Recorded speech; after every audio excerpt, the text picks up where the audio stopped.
Good evening, everyone, and welcome to this Friday night edition of the Moriah Nightly News.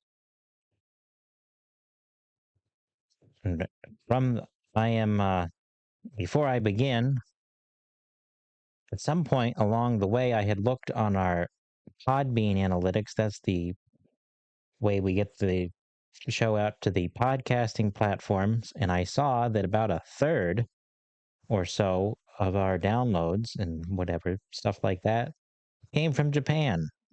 So how we made it there, I don't know, but hello to all of our listeners in Japan. In any event, on this Friday evening, from the nation to Mariah, here are tonight's top stories. On the national scene on Wednesday, we had reported, as it came very quickly in our prep time, that the Republican led House had voted in favor of ending the war in Iran, or at minimum, it was a resolution to amend the War Powers Act and sort of scale back action in Iran that would have made it so that any further action would have required congressional approval. Largely a symbolic action because it will likely not go through the Senate and would certainly not be passed by the president. And as far as overriding a presidential veto, as I mentioned, the majority is nowhere near 2/3 in both houses. Wall Street Journal noted in its Thursday edition who those Republicans were that jumped ship,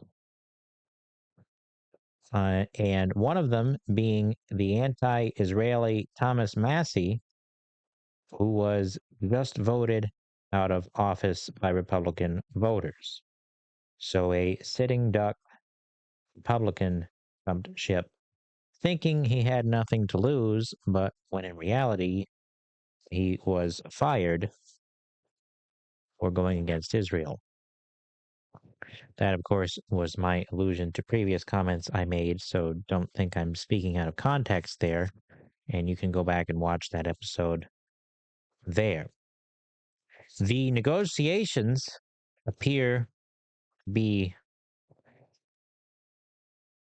still up in the air for about the fifth or sixth week at this point.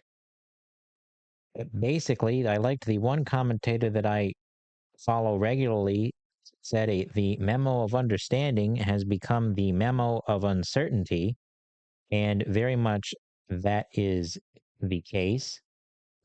There was continued disagreement between Netanyahu and Trump over how to end the war.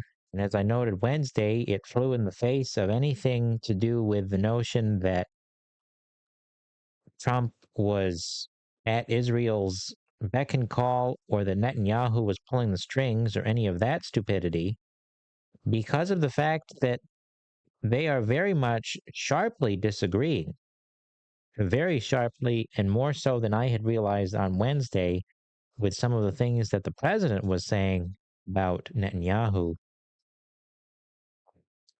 But in any case, it remains that we have two competing aims at how to end the conflict, with Trump wanting to have a quick off ramp diplomatically and seek a deal, as he did it in his in art of the deal fashion, and Netanyahu being somewhat under pressure by his own people who feel that the U.S. is holding him back from taking care of the Hezbollah problem.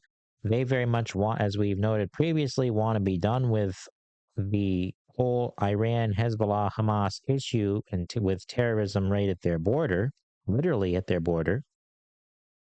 And the challenge for both presidents is that both leaders, is that they are facing an election year in both nations.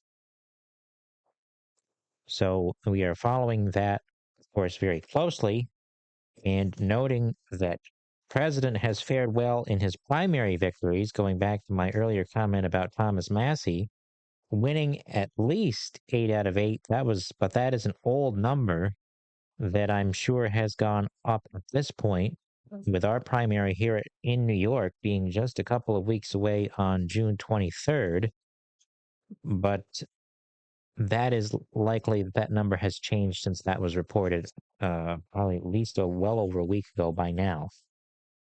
So all of that is noteworthy. One of the things I do want to highlight was the oil market, because of the fact that I noticed at Stewart's today, as I was heading to Plattsburgh, that it had dropped about 14 cents or so from its it was 469 it's been at 469 for the last few weeks. It was down to 455 today when I went there to get some gas. And so that to me is noteworthy, that the markets are very much still unstable.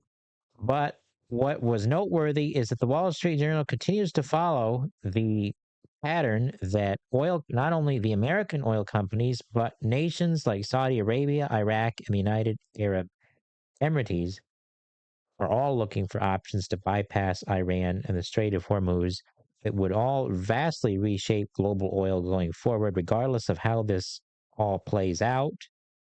So again, an interesting shift. These pipelines that they are pumping billions of dollars into would have a 2027 completion date, roughly, but I guarantee you they are working overtime to get them out with everything that's gone on there.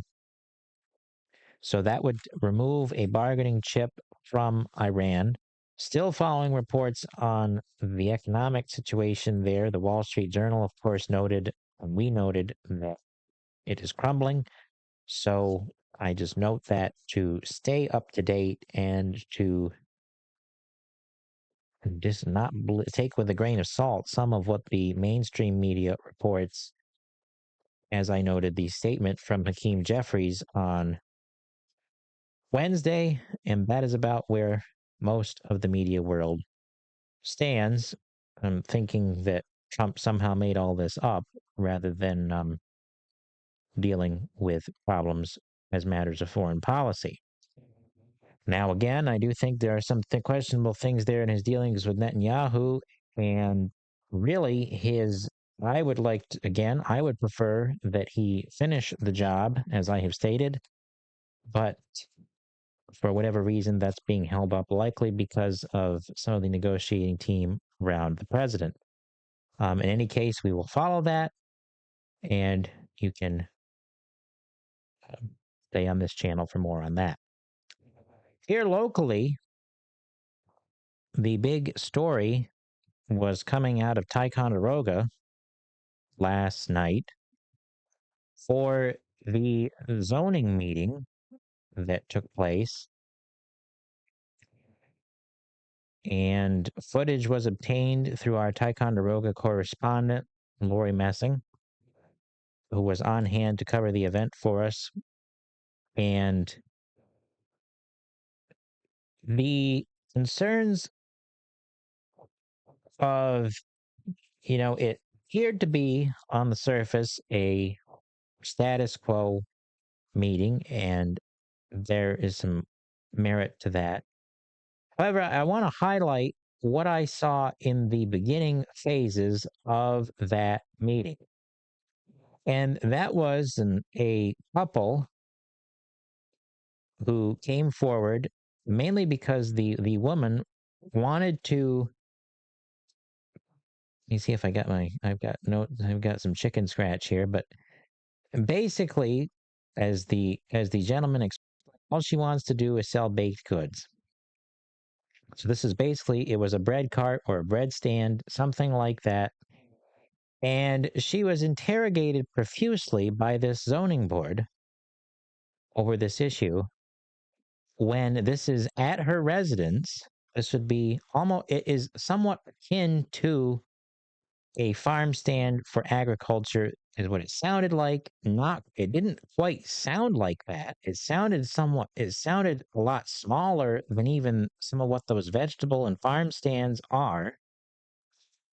Because she noted that it was the size of, and I quote, a large bookshelf.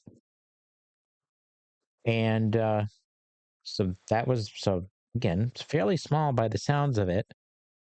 And this was an appeal of a previous decision where the zoning board told her that she could not do this. And so they had attempted to appeal this, and the board upheld the appeal in a 3-2 decision because they felt that it could not have, quote, an open display of products, wanting it to have curtains on it, or basically have some measure of covering that up.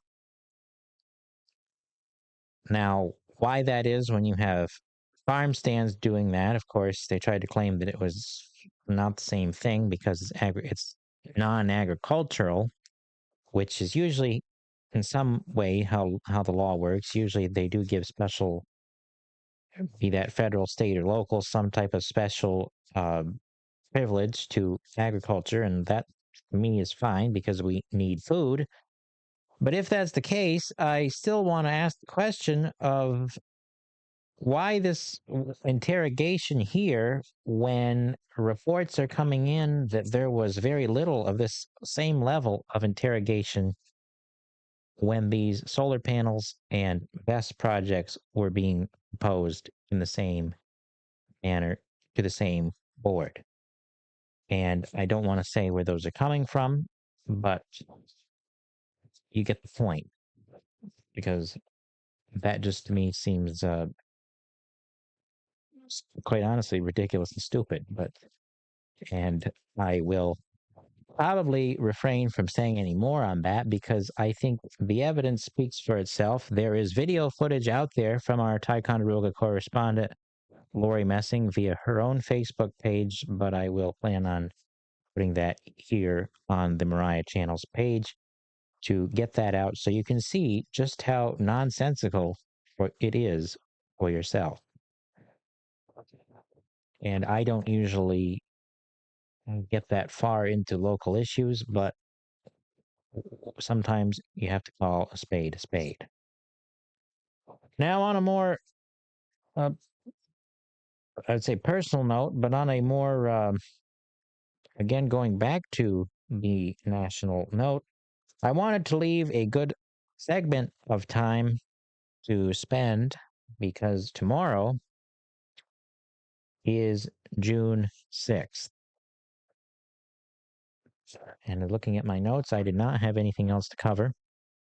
So I had left a good amount of time to cover what should be covered more on the national level anyway, because we should not forget the sacrifices made in Normandy or in the Second World War in general by those who served even some 80 years later. And because I am very much opposed to the other agendas being peddled to you this time of year in the mainstream media or other groups of people, I said, why not do something special for those who served? Now, I'm going to trust that YouTube will not flag me for copyright infringement on some of these photos because they are supposed to be in the public domain, but this is the D-Day landing, and this is probably one of the more famous ones that we've all seen. The Allied invasion of Normandy on the 6th of June, 1944. And of course, this was the liberation of Europe back some 80 plus years ago now. And of course, I do like this photo of General Eisenhower with the troops there.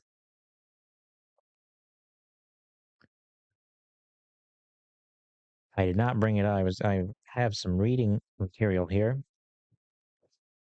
because I thought that, well, since we're doing this D-Day commemoration, why not recommend?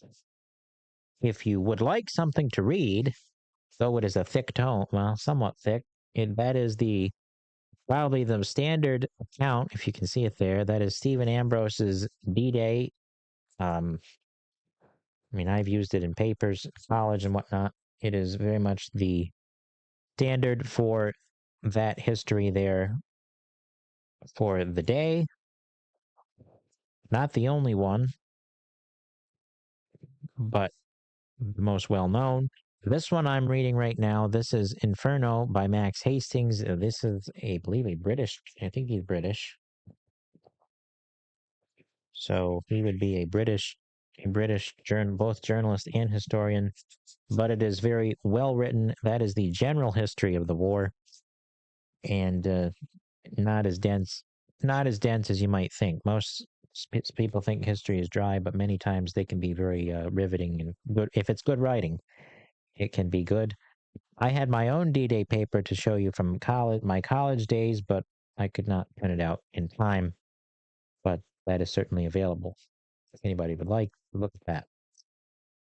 The Allied invasion, which took months to plan and involved very much high levels of deception and things like that, because Eisenhower was, of course, the supreme Allied commander, but with the Axis and German side fearing General Patton so well, Patton was not used to basically, it was not used for the main invasion, but was used for the deception campaign in England, where they, or I'm not, might not be England, but but he was used in the deception campaign in another location. I think it was in another spot. It was England too, because he come across the English Channel. That's right. To give the Nazis the feeling that that the Allies would invade in a different location, and the amount of seasickness that morning. The Rommel, who was of course also feared by the Allies, the Rommel was on the German side, was at a birthday party that morning, and so there was a lot of disorientation in the Nazi high command, the German high command, and one of the chief reasons why victory was in the Allied hands on that day was because of the fact that the structure of command in the German military was not as top down, or if I could use the pun, militaristic, or authoritarian, you might say, as it was for the Allies, or as cohesive as it was for the Allies. But there were also many variables that could have made it to where Allied victory was not guaranteed, with aerial bombardments of German installations along the beaches totally missed their targets and hit nothing but French cows, as one survivor reported. And so it was very much the case of the Allied camp could have lost very easily. There were also intentions of using amphibious tanks, taking Sherman tanks and making it so they could come up out of the water onto the beach, surprise the Germans, and essentially be a way to enforce or back up the American and British GIs on those beaches. But that did not pan out because they pretty much sunk in the ocean. The testing that the military had done on them was not really in as choppy of waters as it had been that morning at Normandy, so that they did not make it in, and many of the troops that did land battled seasickness, with the military the night before saying, well, we'll boost morale for the troops, give them a good meal before going into battle, and it ended up being that most of them threw it up into the ocean because it was they just couldn't, because the water was so choppy and the seasickness, they couldn't keep it down. So that did not work out for them and probably made it worse in the long run. In some ways, that Atlantic wall along it was not an impenetrable system, but it was formidable nevertheless. And And in some ways, it was probably an act of providence that it had not failed. Eisenhower did feel that it pretty much prepared public statements that are, you can look at them, for what would have happened in the event that the invasion had failed. And it probably would not have been the end of the war. It probably would have just delayed the end further. But certainly for Eisenhower, would have been a major public embarrassment and certainly would not have been well either way. But that is not what happened. It was a successful amphibious military assault and was replicated again by MacArthur in Korea with successful results there some 5 or 6 years later. So I am showing my true colors as a historian and my roots as a historian, necessarily as a journalist, but the skills overlap for sure. That is, of course, remembering the Allied invasion of Normandy, which took place 81 years ago tomorrow, 82 years ago tomorrow, forgive me, because it was 80 years ago last year that the war ended. And I'm sure that there will be commemorations. That was one piece I did not look up to see if the president will be taking part, but that's usually an annual. There's usually some type of wreath laying, be that at Arlington, be that in France. There is always that wreath laying, and the French have always, at least historically, been very appreciative of the American help in liberating them, although not all, from what I've been reading more recently, not all of the French were on our side. Some of them did fight for the Nazis, but in any case, France has respected the American GI achievement there.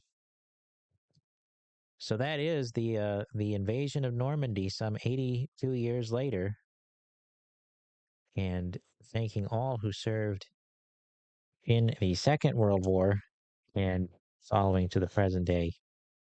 Of course, fitting for us here locally, just having our own John Nedgy here in the town of Moriah honored at the state capitol.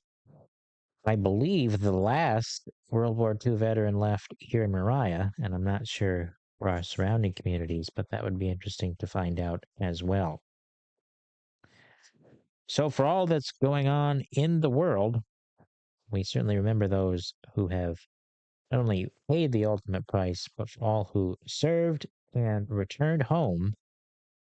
And many from that era bore their scars of war in silence and didn't talk much about it. And for all the talk of PTSD in the military today, for those World War II heroes back then, it was very much a different time for that. But still honoring the legacy they have left and for keeping us free here in America and the whole Western world, in ridding the world of 2 dictatorships in Nazi Germany and Japan on 2 separate fronts. But we forget that victory was not inevitable. But of course, more personally, today is a different anniversary of a totally different kind. And today, what would have been my grandparents' 66th wedding anniversary. This was about 10 years ago. And so my grandpa, of course, passed away about a little over 2 years ago now. But today would have been their 66th wedding anniversary. And so honoring the good, remembering that there is good news because of those who served on D-Day. So that is the Moriah Nightly News for this Friday evening and for this week. Hope to see you back here on Monday.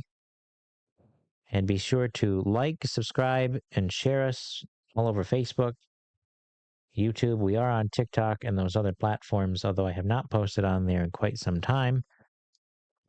being busy. And of course, the Moriah Radio Network is still live as always as well. So we hope to see you back here on Monday. Good night.